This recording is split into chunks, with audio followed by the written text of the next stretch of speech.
الله وبركاته نحمده ونصلي ونسلم على رسوله الكريم أما بعد فأعوذ بالله من الشيطان الرجيم بسم الله الرحمن الرحيم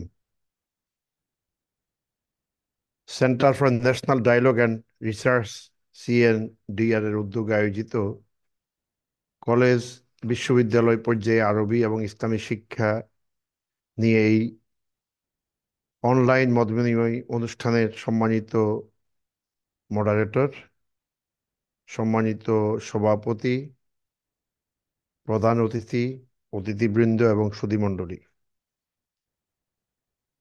বাংলাদেশের আরবি এবং ইসলামী শিক্ষার ইতিহাস এই দেশের ইসলামের ইতিহাসের সাথে ইসলামের আগমনের ইতিহাসের সাথে অঙ্গাঙ্গিভাবে জড়িত। এই দেশে যখন সুফি সাধক এবং মুবাল্লিগরা এসেছিলেন, আরবি এবং ইসলামী শিক্ষা নিয়ে এসেছিলেন। পরবর্তী 1204 সালে যখন ইখতিয়ারউদ্দিন মোহাম্মদ বখতিয়ার খিলজি এখানে আসেন বিজয়ী বেশে, তখন রাজনৈতিকভাবেও এখানে ইসলামী শিক্ষা আরবিটা এসেছিল এবং 1204 থেকে 1800 সাল পর্যন্ত একচ্ছত্রভাবে এই দুটো বিষয় মোটামুটি তার অবস্থানকে সুসংহত করেছিল।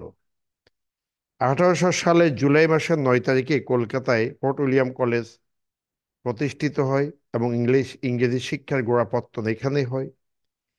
এই কলেজও প্রায় শতাধিক বই অনুবাদ করেছে ইংরেজি ভাষায়, তার মধ্যে আরবি, উর্দু, ফার্সি, বাংলা এবং হিন্দি ভাষা। 1835 সালে মূলত ইংলিশ এডুকেশন অ্যাক্ট যখন হলো, লর্ড উইলিয়াম বেন্টিং এর নেতৃত্বে, তখন এই আরবি এবং ইসলামী শিক্ষাটাকে তারা ব্যাকফুটে নিয়ে যেতে চেষ্টা করে। এর অর্থ হলো প্রায় ইংরেজরা এই দেশে তাদের শাসন পাকাপোক্ত করার পরেও প্রায় 78 বৎসর এই দেশে আরবি এবং ইসলামী শিক্ষা চালু ছিল। কিন্তু পরবর্তী ইতিহাস আমাদের জানা আছে এবং একটু আগে যিনি শাহাবুদ্দিন সাহেব তিনি সবকিছুই বলেছেন যে কিভাবে বৈষম্যের শিক্ষার সাবজেক্টটা হলো। এবং আমরা দেখতে পাই এইটা মূলত শুরু হয়ে গেছে প্রাথমিক শিক্ষা থেকেই। একসময় প্রাথমিক শিক্ষাতে ধর্মীয় শিক্ষক ছিল, এখন সেটি নাই। স্কুল শিক্ষাতে প্রধান এক মৌলবী ছিলেন প্রায় হেডমাস্টারের কাছাকাছি স্কেলে, সেটিও এখন অনেকটা বিলুপ্ত অনেক জায়গাতে। আর কলেজ ইউনিভার্সিটি তো বিগত কয়েক বছর বা দেড় যুগ থেকে এই সাবজেক্টটি, যেটি একটু আগে শাহাবুদ্দিন সাহেব বললেন, যে একেবারে চরম বৈষম্যের শিকার হয়েছে। অতএব এই বিষয়টাকে এখন সরকারকেই গুরুত্ব দিতে হবে। কারণ হলো, আপনারা জানেন যে বাংলাদেশের রাষ্ট্রধর্ম ইসলাম এবং আল্লাহর প্রতি আস্থা এদেশের সংবিধান আছে। তাই সাংবিধানিকভাবে এদেশের মানুষ আরবি এবং ইসলামিক শিক্ষা পেতে তাদের অধিকার সংরক্ষণ করে। আর সরকার যদি আদর্শ নাগরিক চায়, নৈতিকতা সম্পন্ন জাতি চায়, তাহলে এই বিষয়গুলোর প্রমোট অবশ্যই করতে হবে। আমাদের পার্শ্ববর্তীদের ভারত, আমরা যখন ভারতে যাই, প্রায় বড় বড় বিশ্বভারতী, কলকাতা ইউনিভার্সিটি, কেরালা, চেন্নাই, উত্তর ভারত, হায়দ্রাবাদ, যেখানেই আমরা যাই সব জায়গাতে ইউনিভার্সিটিগুলোতে আরবিকে অত্যন্ত গুরুত্ব দিয়ে পড়ানো হয়। এবং এটি তারা মধ্যপ্রাচ্যে তাদের যে আহরণের একটা বড় মাধ্যম হিসেবে তারা গ্রহণ করে। কিন্তু এই সুযোগ থেকেও আমরা বঞ্চিত হচ্ছি। এই জন্য প্রাসঙ্গিক ভাবনা হিসাবে আমি মনে করি আজকে যারা আলোচক আছেন তার মধ্যে থেকে প্রফেসর ডক্টর সাইফুল ইসলাম সাহেব অনেক বড় স্কলার, লেখালেখি আছে, তার নেতৃত্বে একটা ছোট টিম করা যেতে পারে। সেই টিমটা ফাইন্ড আউট করবে যে আমাদের সমস্যাগুলো কোথায়, উত্তরণের পথ কোথায়।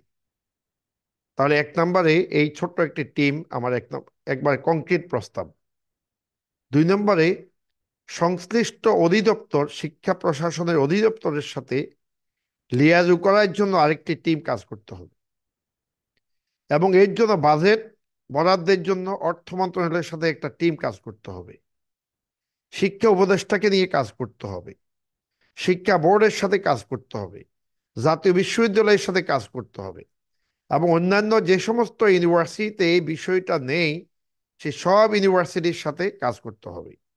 যদি আমরা এই ধরনের দুই তিনটা ওয়ার্কিং গ্রুপ সৃষ্টি করতে পারি, তৈরি করতে পারি, যারা প্রবলেমগুলো কিভাবে হচ্ছে সেটা কিভাবে সলভ করা যায়, কোন কোন ক্ষেত্রে হচ্ছে সেগুলোকে আমরা অ্যাড্রেস করতে পারি, এবং সকল বিশ্ববিদ্যালয় যারা এই স্টেক হোল্ডার আছে সেগুলোকে যদি আমরা আমাদের আলোচনার টেবিলে আনতে পারি, প্লাস মন্ত্রণালয়কে, শিক্ষা মন্ত্রণালয়কে, অর্থ মন্ত্রণালয়কে, আমার মনে হয় যে আমরা এই আরবি এবং ইসলামী শিক্ষাকে আবার তার স্বমহিমায় ফিরিয়ে আনতে সক্ষম হব।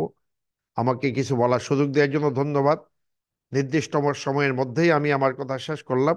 আসসালামু আলাইকুম রহমতুল্লাহ বারকাত। ওয়ালাইকুম আসসালাম ওয়া রাহমাতুল্লাহি ওয়া বারাকাতুহু। জাযাকুমুল্লাহ খাইরান। স্যার মাশাআল্লাহ বরাবরই